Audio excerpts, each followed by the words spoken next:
Hello, അമ്മ മനസ്സിൻ്റെ പുതിയൊരു എപ്പിസോഡിലേക്ക് എല്ലാവർക്കും സ്വാഗതം. ചാനൽ ആദ്യമായിട്ട് കാണുന്നവരാണെങ്കിൽ ഒന്ന് സബ്സ്ക്രൈബ് ചെയ്തിട്ട് ലൈക്ക് ചെയ്യണേ. കുറച്ചു കാലമായിട്ട് വീണ്ടും അതേ പഴയതുപോലെ തന്നെ ഡിലേ വന്നിട്ടുണ്ടായിരുന്നു സ്റ്റോറി പറയാൻ വേണ്ടിയിട്ട്. ലൈഫിൽ ഒരുപാട് പ്രശ്നങ്ങളും കാര്യങ്ങളൊക്കെ ഉണ്ടായതുകൊണ്ടാണ്. അതെന്താണെന്ന് ഇവിടെ പറയാൻ പറ്റാത്ത കുറച്ച് ബുദ്ധിമുട്ടുകളും കാര്യങ്ങളൊക്കെ ആയിരുന്നു. അതുകൊണ്ടാണ് മാക്സിമം ഇനി അങ്ങോട്ട് കഥ പറയാൻ ശ്രമിക്കാം എന്ന് ഞാൻ പറയുകയാണ്. കാരണം ഇപ്പോഴും എനിക്ക് ഉറപ്പ് പറയാൻ പറ്റുന്നില്ല. ലൈഫിൽ ഒരുപാട് പ്രശ്നങ്ങളും കാര്യങ്ങളൊക്കെ മുന്നിൽ നിൽക്കുന്നുണ്ട്. എന്നെക്കൊണ്ടാവും പോലെയൊക്കെ ഞാൻ മാക്സിമം സ്റ്റോറി പറയാൻ ശ്രമിക്കാം കേട്ടോ. അപ്പോൾ എന്ന് വെച്ച് കഴിഞ്ഞാൽ നമ്മുടെ ജാനകി പൂജ ചെയ്യാൻ വേണ്ടിയിട്ടുള്ള, അതായത് സുമംഗലി പൂജയ്ക്ക് വേണ്ടിയിട്ട് ഒരുക്കങ്ങൾ നടത്തിക്കൊണ്ടിരിക്കുകയാണ് ജോലിക്കാരിയായ സുന്ദരിയെയും കൂട്ടിക്കൊണ്ട്. അപ്പോഴാണ് അങ്ങോട്ടേക്ക് ജ്യോതിയുടെ കോൾ വന്നിട്ട് വാസുവും അതുപോലെ തന്നെ മേഘയും വരുന്നത്. അപ്പോൾ വാസുമല്ലേ മേഘയോട് പറയാണ്, കാര്യം അവതരിപ്പിക്കുന്നു. അപ്പം മേഘയാണ് ജാനകിയോട് സമ്മതം എടുക്കാൻ വേണ്ടി ചോദിക്കുന്നത്. അമ്മായി, ഞാനൊരു കാര്യം ചോദിച്ചാൽ നിങ്ങൾ തെറ്റിദ്ധരിക്കില്ലെങ്കിൽ. അപ്പോൾ ജാനകിയും സ്നേഹത്തോടെ തന്നെ ചോദിക്കുകയാണ്, എന്താ മേഘ, പറയുമോളെ. അപ്പോൾ മേഘ പതറിക്കൊണ്ട് പറയാണ്, മുംബൈയിൽ നിന്നും അത്യാവശ്യമായിട്ടുള്ള 2-3 ക്ലയൻസ് ഇന്ന് ഓഫീസിൽ വന്നിട്ടുണ്ട്. 2 മണിക്കൂർ നിങ്ങൾ അനുവദിക്കുകയാണെങ്കിൽ ഞാൻ അമ്മാവനെയും കൂട്ടിയിട്ട് പോയിട്ട് അവരെ കണ്ടിട്ട് പെട്ടെന്ന് തന്നെ തിരിച്ചു വരാം.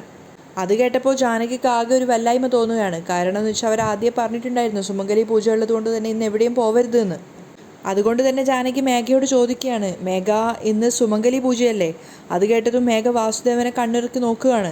അപ്പോൾ വാസുദേവൻ പറയുന്നുണ്ട് എന്തെങ്കിലും പറഞ്ഞൊന്ന് രക്ഷിക്കാൻ വേണ്ടിയിട്ട്. മേഘ പറയുന്നുണ്ട്, എനിക്ക് അറിയാം അമ്മായി, വെറും 2 മണിക്കൂർ മാത്രം മതി. ആ 2 മണിക്കൂർ കൊണ്ട് ഞങ്ങൾ ക്ലയൻസിനെ കണ്ടിട്ട് എത്രയും പെട്ടെന്ന് തന്നെ തിരിച്ചു വരാം. അതിനുശേഷം നമുക്ക് സുമംഗലി പൂജ ആരംഭിച്ചാൽ പോരെ. ജാനകിക്ക് അത് കേട്ടപ്പോൾ എന്തോ ഒരു വല്ലാത്തതുപോലെ സങ്കടം തോന്നുകയാണ്. എന്നിട്ടും അവർ ചോദിക്കുന്നുണ്ട്, മേഘ, അത്രയ്ക്കും അർജൻറ്റായിട്ടുള്ള മീറ്റിംഗ് ആണോ? ആ അതെ അമ്മായി. ഇല്ലെങ്കിൽ ഞാൻ അമ്മായിയോട് ചോദിക്കുമായിരുന്നോ? അപ്പോൾ വിഷമത്തോടു കൂടി തന്നെ ജാനകി പറയാണ്, ശരി, വൈകുന്നേരം 6 മണിയാകുമ്പോഴേക്കും സുമംഗലി പൂജയുടെ സമയം കഴിയും. അതിനുള്ളിൽ തന്നെ തിരിച്ചു വരുമായിരിക്കും അല്ലേ. മേഘ ഒരു വല്ലാത്ത പതർച്ചയോടുകൂടി മെല്ലെ വാസുദേവനെ നോക്കുന്നുണ്ട്. പെട്ടെന്ന് വാസുദേവനാണ് മറുപടി പറയുന്നത്, തീർച്ചയായിട്ടും വരും ജാനകി, നീ വിഷമിക്കൊന്നും ചെയ്യണ്ട. വാസുദേവൻ പറഞ്ഞതോടുകൂടി തന്നെ ജാനകിക്ക് പിന്നീട് ടെൻഷനൊന്നുമില്ല. അവർ സന്തോഷത്തോടു കൂടി സമ്മതിക്കുന്നുണ്ട്. മാത്രമല്ല വാസുവിനോട് അനുഗ്രഹം വാങ്ങിക്കുന്ന സമയത്ത് വാസുദേവൻ അവരെ അനുഗ്രഹിച്ചിട്ട് പറയാണ്, ജാനകി, നീ ദീർഘസുമംഗലിയായിട്ടിരിക്കൂ. വാസു ജാനകി അനുഗ്രഹിക്കുന്നത് കണ്ടപ്പോൾ മേഘയ്ക്കുള്ളിൽ പരിഹാസമാണ് തോന്നുന്നത്. മറ്റൊരു ഭാര്യയുടെ അടുത്തേക്കാണ് പോകാൻ പോകുന്നത്. അപ്പോൾ വാസുദേവൻ ജാനകിയോട് പറയുന്നുണ്ട്, ദൈവം നിനക്ക് എല്ലാ അനുഗ്രഹങ്ങളും തരട്ടെ എന്ന് പറഞ്ഞിട്ടാണ് അവർ അനുഗ്രഹിക്കുന്നത്. ഇന്നാ ഈ കുങ്കുമം എൻ്റെ നെറുകയിൽ വെച്ച് തരൂ എന്ന് പറഞ്ഞിട്ട് ജാനകി കുങ്കുമം നീട്ടിയപ്പോൾ വാസുദേവൻ അതും അതുപോലെ തന്നെ ചെയ്തു കൊടുക്കുകയാണ്. സീമന്തരേഖയിൽ ആ കുങ്കുമം വെച്ച് കൊടുക്കുന്നുണ്ട്. അതൊക്കെ കാണുമ്പോൾ മേഘയ്ക്ക് വല്ലാത്ത പുച്ഛവും പരിഹാസവുമാണ് തോന്നുന്നത്. കാരണം വാസുദേവൻ അത്രയ്ക്ക് നന്നായിട്ടാണ് ജാനകിയെ ചതിക്കുന്നതെന്ന് മേഘയ്ക്ക് നന്നായിട്ട് അറിയായിരുന്നു. അതുമാത്രമല്ല, ഇവർ രണ്ടുപേരും പോകാൻ വേണ്ടിയിട്ടാണ് സുന്ദരി കാത്തിരിക്കുന്നത്. വാസുവിൻ്റെ അനുഗ്രഹവും അതുപോലെ തന്നെ സീമന്തരേഖയെ സിന്ദൂരമൊക്കെ തൊട്ടുവെച്ചപ്പോഴേക്കും ജാനകി വല്ലാതെ സന്തോഷത്തിലാണ് ഉണ്ടായിരുന്നത്. അതുകൊണ്ട് തന്നെ വാസു പറയുന്നവർ കണ്ണടച്ച് വിശ്വസിക്കുകയാണ്. വാസു പറയുന്നുണ്ട്, ഇപ്പോൾ സമയം ഒരുപാടായി, ഞങ്ങൾ പോയിട്ട് വരാം, വരൂ നമുക്ക് പോയിട്ട് വരാം എന്ന് പറഞ്ഞിട്ട് വാസു മേഘയും കൂട്ടിയിട്ട് പുറത്തേക്ക് പോവുകയാണ്. അവർ രണ്ടുപേരും കാറിൽ കയറിയിട്ട് ജ്യോതിയുടെ അടുത്തേക്കാണ് പോകുന്നത്. ഇതൊന്നും അറിയാതെ ജാനകി പൂജയ്ക്കുള്ള ബാക്കിയുള്ള ഒരുക്കങ്ങളൊക്കെ നടത്തിക്കൊണ്ടിരിക്കുകയാണ്. സുന്ദരിയാണെങ്കിൽ തൊട്ടടുത്ത് തന്നെ നിന്നുകൊണ്ട് മനസ്സിൽ ചിന്തിക്കുന്നുണ്ട്, വീട്ടിൽ നിന്ന് എല്ലാവരും പോയി കഴിഞ്ഞു, ഇതാണ് ശരിക്കുള്ള അവസരം ജാനകിയെ കൊല്ലാൻ വേണ്ടിയിട്ട്. തൊട്ടടുത്ത് നിൽക്കുന്ന സുന്ദരി പോലും മനസ്സിൽ എന്താണെന്ന് ചിന്തിക്കുന്നതെന്ന് അറിയാതെയാണ് ജാനകി അവിടെ നിന്നിട്ട് പൂജയ്ക്കുള്ള ഒരുക്കങ്ങൾ നടത്തുന്നത്. പെട്ടെന്ന് സുന്ദരി നിഷ്കളങ്ക ഭാവത്തിൽ ചോദിക്കുന്നുണ്ട്, മാഡം, വൈകുന്നേരം പൂജയുടെ സമയത്ത് എത്ര ആളുകളുണ്ടാവും? ജാനകിയെ ഒട്ടും ആലോചിക്കാതെ പറയുന്നുണ്ട്, എപ്പോഴും ഉണ്ടാവുന്നത് പോലെ 5 പേര് മാത്രമേ ഉണ്ടാവുള്ളൂ സുന്ദരി. അവരൊക്കെ എപ്പോഴാണ് മാഡം വരിക? വൈകുന്നേരം ഒരു 4 മണിയാവുമ്പോഴേക്കും എല്ലാവരും എത്തുമായിരിക്കും ആലോചിച്ചുകൊണ്ട് ജാനകി പറയാണ്. ആ സമയത്ത് സുന്ദരി ചിന്തിക്കുന്നുണ്ട്, ശരി, അവരൊക്കെ വരുമ്പോഴേക്കും നിന്റെ കഥ ഞാൻ കഴിച്ചിട്ടുണ്ടാവും. സുന്ദരി ജാനകിയെ കൊല്ലാനുള്ള ഒരുക്കങ്ങളൊക്കെ നടത്താൻ വേണ്ടി പോവുകയാണ്. അതേസമയം മേഘയും വാസുദേവനും ജ്യോതിയുടെ വീട്ടിൻ്റെ മുന്നിൽ എത്തിയിട്ടുണ്ടായിരുന്നു. രണ്ടുപേരും കാറിൽ നിന്ന് ഇറങ്ങിയ സമയത്ത് മേഘയോട് വാസു പറയുന്നുണ്ട്, മേഘ, എന്തോ ഒരു നല്ല ഭാഗ്യത്തിനാണ് നീ പറഞ്ഞത് ജാനകി വിശ്വസിച്ചത്. അതുകൊണ്ടാണ് ജാനകി നിന്നോടൊപ്പം എന്നെ പറഞ്ഞു വിട്ടത്. അത് കേൾക്കുന്ന സമയത്ത് മേഘയ്ക്ക് ചിരി വരുന്നുണ്ടായിരുന്നു. അപ്പോൾ വാസു ചോദിക്കുന്നുണ്ട്, ജാനകി പറഞ്ഞ സമയമാകുമ്പോഴേക്കും നമുക്ക് വീട്ടിലെത്താൻ സാധിക്കുമായിരിക്കും അല്ലേ? ഓ, തീർച്ചയായിട്ടും നമുക്ക് പോവാം, മേഘ അയാൾക്ക് വാക്ക് കൊടുക്കുകയാണ്. അപ്പോൾ വാസുദേവൻ ചുറ്റിലും നോക്കിക്കൊണ്ടാണ് ജ്യോതിയുടെ വീട്ടിലേക്ക് കയറി ചെല്ലുന്നത്. പെട്ടെന്ന് അങ്ങോട്ടേക്ക് കയറുന്നതിനിടയ്ക്ക് വാസുദേവൻ്റെ കയ്യിൽ നിന്നും ഫോൺ താഴേക്ക് വീഴുകയാണ്. അയാൾ ആ ഫോൺ എടുത്തിട്ട് അവിടെ വെച്ച് തന്നെ അതിൻ്റെ ചില്ല് പൊട്ടിയോ എന്നൊക്കെ നോക്കുന്നുണ്ട്. ആ സമയത്ത് കുറച്ച് ദൂരത്തോട്ട് മാറിയിട്ട് ഒരു അയൺ ചെയ്യുന്ന ഇസ്തിരി ഇടുന്ന ഒരാളുടെ ഒരു ചെറിയ കടയുണ്ടായിരുന്നു, തേപ്പ് കട. അപ്പോൾ അയാൾ പെട്ടെന്ന് ശബ്ദം കേട്ടിട്ട് അങ്ങോട്ടേക്ക് നോക്കുകയാണ്. ആ സമയത്ത് വാസുദേവനെ കണ്ടപ്പോൾ അയാളുടെ മനസ്സിലേക്ക് ഓർമ്മ വരുന്നത് ഇതിനു മുൻപ് ചന്ദ്രിക വന്നതും അതുപോലെ തന്നെ വാസുദേവൻ്റെ ഫോട്ടോ കാണിച്ചു കൊടുത്തിട്ട് അയാളോട് പറഞ്ഞിട്ടുണ്ടായിരുന്നു, ഏട്ടാ ആ വീട്ടിൽ ആ കാണുന്ന അപ്പാർട്ട്മെൻറ്റിൽ ഈ ഫോട്ടോയിൽ കാണുന്ന ആൾ വന്നു കഴിഞ്ഞാൽ എന്നോടൊന്ന് വിവരം പറയാമോ. അതിനുശേഷം വാസുവിൻ്റെ ഫോട്ടോ അയാൾക്ക് കൊടുക്കുന്നുണ്ടായിരുന്നു. അയാൾ ആ ഫോട്ടോ വാങ്ങിയിട്ട് അവിടെ സൂക്ഷിക്കുകയും അതിനുശേഷം ചന്ദ്രികയുടെ നമ്പർ വാങ്ങിച്ച് വെച്ചിട്ടുണ്ടായിരുന്നു. ചന്ദ്രികയോട് വിളിച്ച് പറയാമെന്നൊക്കെ അയാൾ പറയുന്നുണ്ട്. അതിനുശേഷം ചന്ദ്രിക നമ്പർ കൊടുത്തിട്ടാണ് അന്ന് അവിടുന്ന് പോയിട്ടുണ്ടായിരുന്നത്. അതുകൊണ്ട് തന്നെ വാസു അങ്ങോട്ടേക്ക് വന്ന സമയത്ത് അയാൾക്ക് ആദ്യം തന്നെ ചന്ദ്രികയാണ് ഓർമ്മ വരുന്നത്. വാസു ജ്യോതിയുടെ വീട്ടിനകത്തേക്ക് പോയതിന് ശേഷമാണ് അയാൾ ചന്ദ്രികയുടെ നമ്പറിലേക്ക് കോൾ ചെയ്യുന്നത്. ചന്ദ്രിക ഫോൺ എടുത്ത് നോക്കുമ്പോൾ അറിയാത്ത പരിചയമില്ലാത്തൊരു നമ്പറാണ്. ഇതാരായിരിക്കും എന്നൊക്കെ വിചാരിച്ചിട്ടാണ് അവൾ ഫോൺ അറ്റൻഡ് ചെയ്യുന്നത്. ആരാണ് എന്ന് ചോദിക്കുന്ന സമയത്ത് അയാൾ സ്വയം പരിചയപ്പെടുത്തി കൊടുക്കുകയാണ്. മാഡം, ഞാൻ നാഗരാജനാണ് സംസാരിക്കുന്നത്. അപ്പോൾ ചന്ദ്രികയ്ക്ക് അയാളുടെ പേര് കേട്ടിട്ടൊരു പരിചയം തോന്നുന്നില്ല. ചന്ദ്രിക തിരിച്ചു ചോദിക്കുന്നുണ്ട്, നാഗരാജനോ? ഏത് നാഗരാജൻ? തേപ്പ് കട നടത്തുന്ന നാഗരാജൻ മാഡം, അയാൾ പറഞ്ഞു കൊടുക്കുകയാണ്. അപ്പോഴും ചന്ദ്രികയ്ക്ക് പെട്ടെന്ന് ഓർമ്മ കിട്ടുന്നില്ല. പിന്നെ ഓർമ്മ വന്നപ്പോൾ ചന്ദ്രിക പറയുന്നുണ്ട്, എന്താ ഏട്ടാ പറയൂ, അത് അന്ന് മോള് വന്നിട്ട് ഒരു ഫോട്ടോ തന്നിട്ടുണ്ടായിരുന്നില്ലേ, അയാൾ ഈ ഒരു അപ്പാർട്ട്മെൻറ്റിൽ വന്ന് അറിയിക്കണമെന്ന് പറഞ്ഞിട്ട്. ആ, എനിക്ക് ഓർമ്മയുണ്ട്, പറയൂ ഏട്ടാ. അയാൾ ഇപ്പോൾ ഇങ്ങോട്ടേക്ക് വന്നിട്ടുണ്ട്. അപ്പോൾ അയാളത് പറഞ്ഞു കേട്ടതും ചന്ദ്രിക ആകെ ഒന്ന് പതറി നിൽക്കുകയാണ്. എന്നിട്ടും ചന്ദ്രികയ്ക്ക് വിശ്വാസം വരാതെ അയാളോട് വീണ്ടും ചോദിക്കുകയാണ്, ഏട്ടാ ഒന്ന് നന്നായിട്ട് നോക്കിയിട്ട് പറയേട്ടാ, അയാൾ തന്നെയാണോ? അതേ മോളെ, ഞാൻ നന്നായിട്ട് നോക്കി, അയാൾ തന്നെയാണ്. ചന്ദ്രികയ്ക്ക് വല്ലാത്തൊരു അത്ഭുതവും ഞെട്ടലും ഒക്കെ തോന്നുന്നുണ്ടായിരുന്നു. അതിനുശേഷം അവൾ അയാളോട് പറയാണ്, ശരി ഏട്ടാ, ഞാൻ നോക്കിക്കോളാം എന്ന് പറഞ്ഞിട്ടാണ് കോള് കട്ട് ചെയ്യുന്നത്. കോള് കട്ട് ചെയ്തതിന് ശേഷം ചന്ദ്രിക ദേഷ്യത്തോടെ സ്വയം പിറുപിറുക്കുകയാണ്. ഞങ്ങൾ ഇത്രയും പറഞ്ഞിട്ടും ഒരു ഉളുപ്പും ഒരു നാണവും ഇല്ലാതെ വാസുമാമൻ വീണ്ടും ജ്യോതിയുടെ വീട്ടിലേക്ക് പോയിരിക്കുകയാണോ? ഉടനെ തന്നെ ഇത് സിദ്ധാർത്ഥ് സാറിനെ അറിയിക്കണം എന്ന് പറഞ്ഞിട്ട് ചന്ദ്രിക സിദ്ധുവിൻ്റെ നമ്പറിലേക്ക് കോൾ ചെയ്യാണ്. പക്ഷേ ഒരുപാട് തവണ വിളിച്ചിട്ട് അവൾക്ക് സിദ്ധാർത്ഥിനെ കോളിൽ കിട്ടുന്നുണ്ടായിരുന്നില്ല. ഔട്ട് ഓഫ് കവറേജ് എന്നാണ് പറയുന്നത്.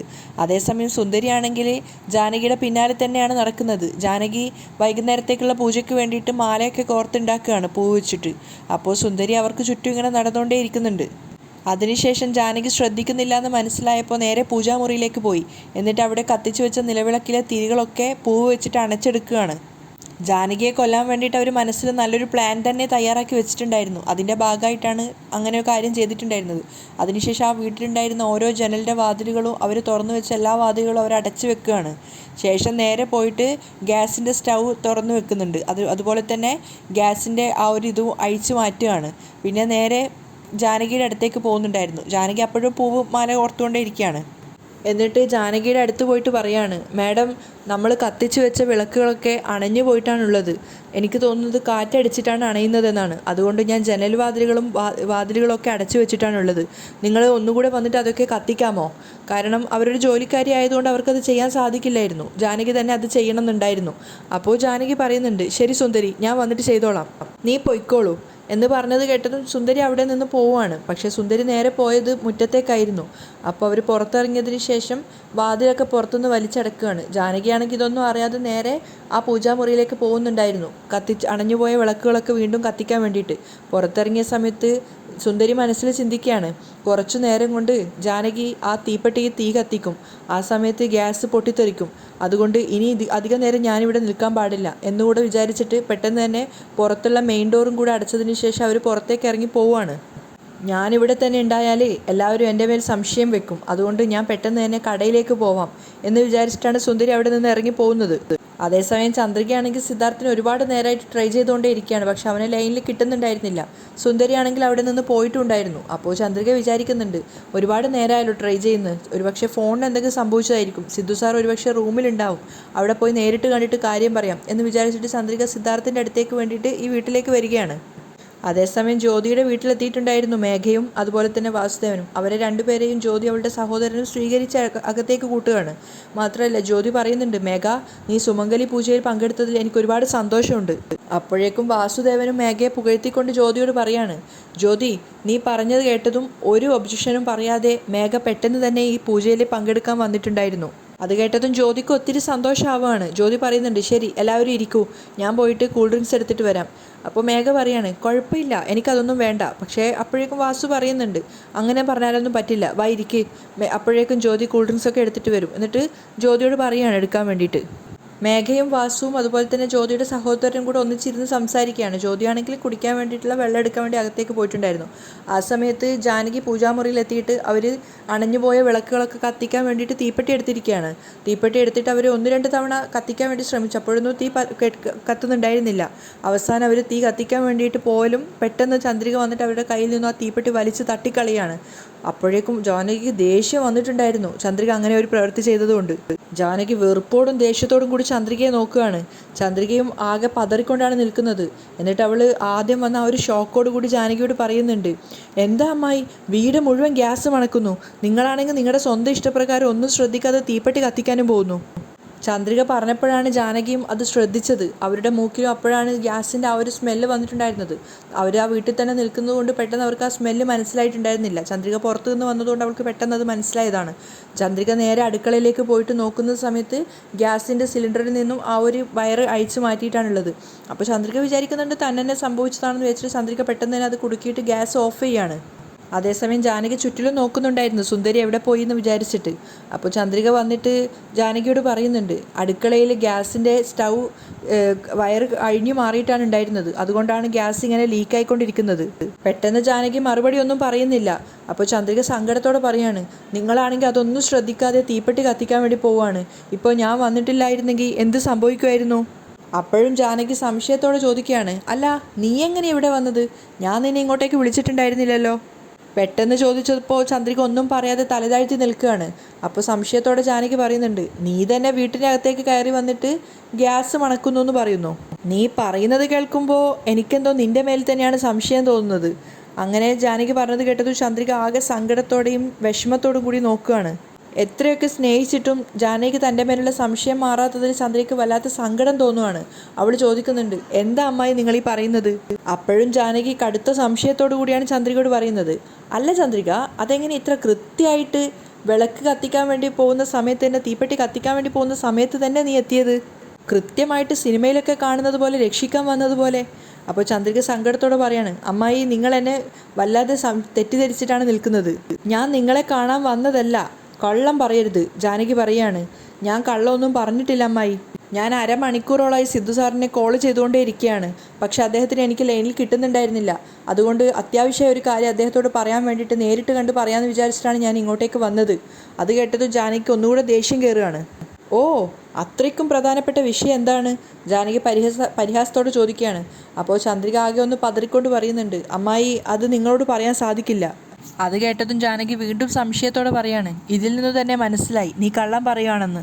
നീ അത്രയ്ക്ക് സത്യസന്ധയായിരുന്നെങ്കിൽ എന്താ കാര്യം എന്ന് ഞാൻ ചോദിക്കുമ്പോൾ തന്നെ നീ പറയുമായിരുന്നല്ലോ. അപ്പോൾ പിന്നെ ഞാൻ പറഞ്ഞത് തന്നെയല്ലേ സത്യം? അപ്പോൾ ചന്ദ്രിക വീണ്ടും സങ്കടത്തോടെ തലതാഴ്ത്തി നിൽക്കുകയാണ്. എന്നിട്ട് അവൾ പറയുന്നുണ്ട്, അമ്മായി ഞാൻ പറഞ്ഞത് സത്യം തന്നെയാണ്. ഞാൻ നിങ്ങളെ കാണാൻ വേണ്ടിയല്ല വന്നത്. ഞാൻ പറയുന്നതാണ് സത്യം. ഞാൻ ഇവിടെ വന്നതിന് വേറെ കാരണമുണ്ട്. പറഞ്ഞാൽ നിങ്ങൾക്കത് സഹിക്കാൻ സാധിക്കില്ല. ഓ, ഞാൻ സഹിക്കാൻ പാടില്ലാത്ത എന്ത് കാര്യമാണുള്ളത്? നിൻ്റെ അച്ഛൻ ചെയ്ത ദ്രോഹങ്ങൾ വരെ സഹിച്ചവളാണ് ഞാൻ. അപ്പോഴൊക്കെ ചന്ദ്രിക സങ്കടത്തോടെ നിൽക്കുകയാണ്. എന്നിട്ട് അവൾ പറയുന്നുണ്ട്, നിങ്ങളെൻ്റെ അച്ഛനെയും അമ്മയും വല്ലാതെ സംശയിച്ചിരിക്കുകയാണ്. ഒരു സംശയവും ഇല്ല. എൻ്റെ ഭർത്താവിനോട് നിൻ്റെ അച്ഛനും അമ്മയും ചെയ്ത ചതി എനിക്ക് ഇന്നും മറക്കാൻ സാധിച്ചിട്ടില്ല. എൻ്റെ ഈശ്വർ, എൻ്റെ ദൈവത്തിന് തുല്യമായിട്ടാണ് ഞാൻ എൻ്റെ ഭർത്താവിനെ കാണുന്നത്. അത്രയും നിഷ്കളങ്കനും നിരപരാധിയാണ് എൻ്റെ ഭർത്താവ് എന്നൊക്കെ പറഞ്ഞിട്ട് വാസുവിനെ ഇങ്ങനെ പുകഴ്ത്തിക്കൊണ്ടേയിരിക്കുകയാണ്. അവസാനം ഗതി കെട്ടപ്പോൾ സഹിക്കാനാവാതെ ചന്ദ്രിക പറയാണ്, ഒന്ന് നിർത്തുന്നുണ്ടോ? നിങ്ങളുടെ വിചാരം എന്താ? നിങ്ങളുടെ ഭർത്താവ് അത്രയ്ക്ക് പരിശുദ്ധനാണെന്നാണോ? നിങ്ങളുടെ ഭർത്താവിൻ്റെ യഥാർത്ഥ മുഖം എന്താണെന്ന് നിങ്ങൾക്കറിയോ? നിങ്ങളുടെ ഭർത്താവ് ജ്യോതിയുമായിട്ട് ബന്ധത്തിലാണ് ഉണ്ടായിരുന്നതെന്ന് അന്ന് തന്നെ ഞാൻ പറഞ്ഞതാണ്. ആരും വിശ്വസിച്ചില്ല. എന്നാൽ ഇന്ന് ജ്യോതിയുടെ വീട്ടിൽ നടക്കുന്ന സുമംഗലി പൂജയ്ക്ക് പങ്കെടുക്കാൻ വേണ്ടിയിട്ടാണ് വാസുമാവൻ പോയിട്ടുള്ളത്. ചന്ദ്രിക പറഞ്ഞത് കേട്ടതും ജാനകി ആകെ ഞെട്ടി ഷോക്കായിട്ട് നിൽക്കുകയാണ്. അപ്പോൾ ചന്ദ്രിക പറയുന്നുണ്ട്, ഇത് ഇപ്പോൾ വാസുമാമൻ ജ്യോതിയുടെ വീട്ടിലാണുള്ളത്. ഇത് സിദ്ധാർത്ഥ് സാറിനോട് പറയാൻ വേണ്ടിയിട്ടാണ് ഞാൻ ഇങ്ങോട്ടേക്ക് വന്നത്. ജാനകി ദേഷ്യത്തോടെ പറയാണ്, എന്താ പറഞ്ഞത് നീ? ഞാൻ പറഞ്ഞത് വിശ്വാസമായില്ലെങ്കിൽ ഇപ്പം എൻ്റെ കൂടെ വാ, ഞാൻ കാണിച്ചു തരാം. ചന്ദ്രികയും വിട്ടുകൊടുക്കുന്നില്ല. ഇല്ല, ഞാൻ നീ പറയുന്നത് വിശ്വസിക്കില്ല. എൻ്റെ ഭർത്താവ് അങ്ങനെയുള്ളൊരു വ്യക്തിയല്ല. അപ്പോൾ ചന്ദ്രിക പറയുന്നുണ്ട്, നിങ്ങൾ അദ്ദേഹത്തിൻ്റെ മേൽ വെച്ചിരിക്കുന്ന വിശ്വാസം അദ്ദേഹം മോശമായി മിസ്യൂസ് ചെയ്യാണ്. ജാനകിയുടെ മുഖത്തെ പതർച്ച കണ്ടപ്പോൾ ചന്ദ്രിക ഒന്നുകൂടെ ആശ്വാസത്തോടെ പറയാണ്, ഞാൻ പറയുന്നത് കള്ളാണെന്ന് തോന്നുവാണെങ്കിൽ നിങ്ങൾ എന്ത് ശിക്ഷ വേണമെങ്കിലും എനിക്ക് തന്നോളൂ. പക്ഷെ ഇപ്പോഴും ഞാൻ നിങ്ങളോട് പറയാം, ഞാൻ പറയുന്നത് 100% സത്യമാണ്. ജാനകി വല്ലാതെ പതറിക്കൊണ്ട് നിൽക്കുകയാണ്. അപ്പോൾ ചന്ദ്രിക പറയുന്നുണ്ട്, ഞാൻ പറയുന്നത് നിങ്ങൾക്ക് നേരിട്ട് കാണണമെന്നുണ്ടെങ്കിൽ ഇപ്പോൾ നിങ്ങൾ എൻ്റെ കൂടെ വരണം. ഈ ഒരു കാര്യം നിങ്ങളോട് പറയരുതെന്ന് ഞാൻ വിചാരിച്ചതാണ്. പക്ഷേ നിങ്ങളത് എന്നെക്കൊണ്ട് പറയിപ്പിച്ചു. വാസുമാമൻ എങ്ങനെയുള്ള ആളാണെന്ന് കുറച്ചു നേരം കൊണ്ട് നിങ്ങൾക്ക് നേരിട്ട് മനസ്സിലാവും. ഇപ്പം നിങ്ങൾ എൻ്റെ കൂടെ വാ എന്ന് പറഞ്ഞിട്ട് ചന്ദ്രിക ദേഷ്യത്തോടെ പുറത്തേക്ക് ഇറങ്ങി പോവുകയാണ്. ജാനകിയാണെങ്കിൽ എന്താ ചെയ്യേണ്ടതെന്ന് അറിയാതെ പതറിക്കൊണ്ടാണ് നിൽക്കുന്നത്. ചന്ദ്രികയ്ക്കൊപ്പം പോകാൻ തന്നെയാണ് അവർ തീരുമാനിക്കുന്നത്. അതേസമയം ജ്യോതിയുടെ വീട്ടിൽ സുമംഗലി പൂജ ആരംഭിച്ചിട്ടുണ്ടായിരുന്നു. പൂജ കഴിഞ്ഞതിന് ശേഷം ജ്യോതി എല്ലാവർക്കും ആരതി തട്ട് ഒഴിയാൻ വേണ്ടി കൊടുക്കുന്നുണ്ടായിരുന്നു. ആ സമയത്താണ് മേഘയ്ക്ക് ഒരു കോൾ വന്നത്. മേഘ പറയുന്നൊരു അത്യാവശ്യമായിട്ടുള്ളൊരു കോളാണ്, ഞാനിതൊന്ന് അറ്റൻഡ് ചെയ്തോട്ടെ എന്ന് ചോദിച്ചപ്പോൾ അവരെല്ലാവരും സമ്മതിക്കുകയാണ്. മേഘ അകത്തേക്കാണ് ഫോണും കൊണ്ട് പോകുന്നത്. അപ്പോൾ ജ്യോതി വാസുദേവനോട് പറയാണ്, പൂജ കഴിഞ്ഞല്ലോ, അതിനുശേഷം സിന്ദൂരം എടുത്തുകൊണ്ട് അത് അവളുടെ നെറ്റിയിൽ സിന്ദൂരം നെറുകയിൽ ചാർത്തി കൊടുക്കാൻ പറഞ്ഞപ്പോൾ പെട്ടെന്ന് തന്നെ വാസുദേവൻ അത് ചെയ്യുകയാണ്. കൃത്യസമയത്ത്, അതായത് ജ്യോതിക്ക് സിന്ദൂരം ചാർത്തി കൊടുക്കുന്ന ആ ഒരു സമയത്ത് തന്നെയാണ് ചന്ദ്രിക ശരിക്കും ജാനകിയും കൂട്ടിക്കൊണ്ട് അങ്ങോട്ടേക്ക് വന്നിട്ടുണ്ടായിരുന്നത്. ജാനകി കടന്നു വരുമ്പോൾ കാണുന്നത് അതാണ്. ജ്യോതിയുടെ നെറ്റിയിൽ സിന്ദൂരം ചാർത്തി കൊടുക്കുന്ന വാസുദേവനെ കണ്ടുകൊണ്ടാണ് ജാനകി വന്നത്. അവർക്ക് അവരുടെ കണ്ണുകളെ വിശ്വസിക്കാൻ സാധിക്കുന്നുണ്ടായിരുന്നില്ല. അവിടെയാണ് ഇന്നത്തെ എപ്പിസോഡ് വൈൻഡപ്പ് ചെയ്യുന്നത്.